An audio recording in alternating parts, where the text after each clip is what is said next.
What's going on? It's your boy Sermon at Sermon's Domain on Twitter. December is upon us, the final month in 2016. We've made it through another great year of music, and December looks to spice things up even more. Surprisingly, there are more albums on my most anticipated list this month than any other month in 2016. I guess a lot of people are really trying to sneak in those fourth quarter releases. So let's get into it with my one exception for an album that doesn't have a release date. Because I don't like doing that because it seems so uncertain. But Drake is someone who doesn't say, I'm going to drop this month and then he just disappears. So More Life is likely coming sometime in December, but we still don't have that release date. This project is described as a playlist. So it's not just going to be Drake, it's going to be some of the OVO sound, it's going to be some of Drake's closest friends. The record with 21 Savage is supposed to be on there. And it just looks to be like Drake is just trying to continue his dominance. I have no idea really what to expect from the entire project. I think Views, and I'll say this, was disappointing. I haven't picked it up since about May. I haven't even really listened to any of the songs. I think the only one that came on shuffle one time was Feel No Ways. I like that record, but the bulk of the album I just couldn't rock with after the fact. So More Life is coming sometime this month. I wish I had more to say about it, but I'm kind of just reserving my judgment for the actual music. Next up, we have 3 releases on December 2nd. The first is Childish Gambino, Awaken My Love. I've been sitting with this album for the last 24 hours and I still have no idea what to make of it. I'll go into more details in my review, but right now it's so different from what he's done with Because the Internet and Camp and all the other projects in between all of that. It's so radically left field, and I'm just trying to understand it, trying to get into the mind of Childish Gambino, because I feel like he doesn't do anything without a purpose. So he made this album with some kind of a concept, some purpose in mind, and I was trying to connect it to his Pharaohs event where he did his unique concert experience back in September, but it seems like those are two different things. You can find some similarities. It feels like the concerts don't link to the album per se, except that he performed the music at the concert. The overall theme of it had aliens and, out there in space and all that, so I'm trying to see if there was a link there. There really isn't, but I can say the album is sounding good. That is as much as I'll say, and I'll say more in my review. Another album dropping on December 2nd is John Legend, Darkness and Light. I can't stress it enough how much of a fan I am of John Legend's. His Love in the Future album has been in rotation almost non-stop since it came out. That album really got me out of a dark place. I was going through a breakup back in 2013, and there was one song on there called We Loved It, and I really gravitated towards that record. And then the whole album as a whole as well. I think John Legend is top 3. R&B singers top 3, without a doubt. So I'm very much looking forward to this album. I've only really gotten into Love Me Now, the first single that he put out. And then the other singles I've kind of checked out, but I'm not trying to get too attached to all the music prior. I really want to sit down and experience this album from start to finish. I know John Legend is going to deliver that quality R&B. He takes his time, and I'm just excited to get into another chapter of John Legend's discography. The last album dropping on December 2nd is Smoke DZA and Pete Rock's Don't Smoke Rock. First off, I love that title. There is nothing better than that title. It's the most fitting. You have a combination of both of their names, Don't Smoke Rock. It's just like the perfect title for something like this. And then Smoke DZA, who is vastly underrated. He is one of my favorite artists from New York, and he's never gotten the credit he deserves. He has been putting out quality music constantly for years. You can probably date it back to 2009, really, when he first popped up on the scene. And we know that his track record with one producer albums is pretty good. He's only done them with Harry Fraud, but him and Harry Fraud had such a great chemistry that I have high hopes for Don't Smoke Rock. The last 6 albums, yes, there's 6 more to go. So I'm going to kind of condense it and really get through it so this video doesn't wind up being 30 minutes long. The next 6 albums all drop on December 9th. God damn, that's going to be a nightmare to review. But I'm excited for some of these releases, especially the first one. J. Cole, For Your Eyes Only. It was just announced today. The album is the follow-up to 2014 Forest Hills Drive. And nobody knows what to expect. J. Cole is someone who creates very low-key. So you don't even know that he's working on a new album. You can kind of infer. You might hear little rumblings here and there like, hey, I got a producer says they sent beats to J. Cole. So you know he's working on an album. But he's done this twice now where he just kind of pops up. Surprise, here I am. Here's an album. And he never does it to where it's like right then and there. You always get like a couple weeks notice at most. This time we only get a week's notice.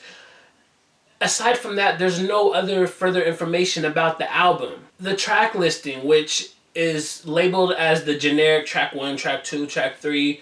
There's only 10 tracks on the album. I think everybody just wonders what J. Cole has to say, especially with such a roller coaster of a year. There is a lot for J. Cole to say, and I think the Jermaine's interlude kind of hints at where he wants to go. This album is going to be very personal. It's going to be going deep into his feelings about himself as well as what's going on in the world, because J. Cole has always sort of attached himself to stuff like that. And I think more than ever it's going to be an album framed around what's going on in the world. The last thing is, will J. Cole have guest features? No, it's anybody's guess, really. I haven't any slightest clue if anybody will be on this album besides J. Cole.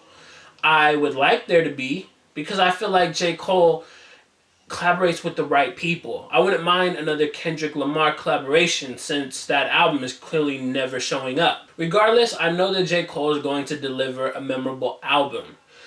Also on that day is the final album from Yasin Bey, formerly known as Mos Def, and Ferrari Shepherd, who is a producer. They're joining forces for an album titled December 99th.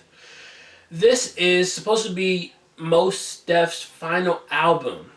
And so I thought there was going to be a lot more hype surrounding it. But I feel like Mos Def going out on this final note is going to be a lot like Tyrese when he dropped Black Rose. There wasn't too much hype around it. Like, the album sold well. Don't get me wrong. Tyrese sold pretty well on the album. But I didn't see a lot of people talking about it, at least in my circles. And I feel the same way about this Mos Def album. I want it to be good, though. Regardless of if it gets the attention that it deserves, I'm going to listen to it. And I just hope that it ends his discography on a strong note. The next project dropping on December 9th is Lloyd's True EP. It's 5 songs. It features a single True, which was an open letter to the fans explaining everything he was going through, both musically and personally. And I love the record. It sounded good. And then he has the True remix with 2 Chainz on it, and Rick Ross is the only guest feature on the 5-track EP. Lloyd, like John Legend, is very talented at what he does. It sucks that Lloyd had to go through a lot of stuff in the last 4 years since he dropped King of Hearts. He's just way too talented, and I felt like whoever he was signed to, I believe it was Polo the Don and Interscope, they really dropped the ball. He is someone who should never have to go through issues. His talent is just, I can't stress it enough. He's just such a great artist. So I'm looking forward to the return, the rejuvenation of Lloyd with this EP. He's independent now under Empire Distribution. Then we'll have the actual album sometime in 2017. So look at this as an appetizer. Hey, I'm back. Here's some new music. This is what I'm going to bring to the table as an artist. It's like the proof that Lloyd hasn't fallen off. And I believe that this EP is going to be good, just judging off of the first single. Another R&B artist dropping on December 9th, yes, we're still in December 9th, is The Dream. He went on Instagram and said he's dropping a new EP titled Love You to Death. Like a lot of releases, I feel like I keep saying there's not a lot of information about this project. And there isn't. These announcements come out of nowhere, and they don't come with like a press release. This is the Dream just on his social media saying, I'm dropping a new EP. Boom, it's coming out this date. I'm not telling you the features. I'm not giving you the track list. I'm not telling you anything else about this. And I'm sure more information will unravel in the next week or so. Somebody is going to sit down with the Dream and do an interview, and then we'll have more information. But for now, I'm just looking forward to another project from the Dream. The next release is N9ne's The Storm. N9ne was supposed to drop this album a few months ago, pushed it back. The only thing I don't like about N9ne albums is that they're just so long. I believe The Storm is like over 25 songs with the deluxe edition, and that's just so much to consume. Just a few weeks ago, E40 put out 2 albums, a total of like 44 songs, and I felt overwhelmed listening to that. So I think N9ne should go for shorter albums, but I've talked to him about this. I've done an interview with him where I asked him, why don't you do short albums? He just feels like he has an obligation to the fans to deliver so much music. And I know that the hardcore N9ne fans, they eat it up. But as someone who does reviews, as someone who enjoys music, I don't feel like the long album format is something that continues to work. It might work occasionally, but in N9ne's case, I think it hurts him more than anything. Last album on the list, I'm tired, is Post Malone's Stoney. Post Malone's debut album is finally coming. And I've already talked about this extensively in the track listing discussion video, so I don't know what more to say except for I wonder where this album takes Post Malone. What will this album sell? What will it mean for his career? Will he have a career going into 2017? Is there going to be another hit? I have all these different questions, and the only way they're going to be answered is on December 9th when the album Stoney arrives. So, those are the most anticipated albums for December of 2016. I tried to condense it as much as possible. Let me know what you think about these albums, and what other albums are you anticipating for December. Let me know in the comment section below. Then like the video, subscribe to the channel if you're not already, share the video. Follow me on Twitter at @SermonsDomain. And as always, thank you for your time. I appreciate you for watching, and until next time, peace.